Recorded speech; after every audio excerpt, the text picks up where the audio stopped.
30 രൂപയോ? ദൈവമേ, ഒരു 500 രൂപ കിട്ടിയിരുന്നെങ്കിൽ. 500 രൂപ ചോദിച്ചായിരുന്നോ? ഇതാ 500 രൂപ. നടന്ന് വയ്യ. ദൈവമേ, ഒരു വണ്ടി കിട്ടിയിരുന്നെങ്കിൽ. വണ്ടി ചോദിച്ചായിരുന്നോ?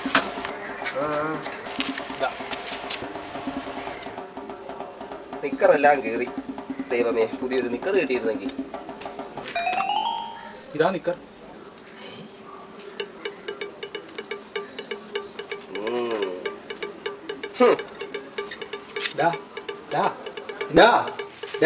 എനിക്ക് സ്വപ്നമായിരുന്നു. ബ്രഷ് എല്ലാം അങ്ങ് തേഞ്ഞു. ദൈവമേ, പുതിയൊരു ബ്രഷ് കിട്ടിയിരുന്നെങ്കിൽ. இந்த பிரஷ் போதுமா குழந்தை? கடவுளே, நீங்களா?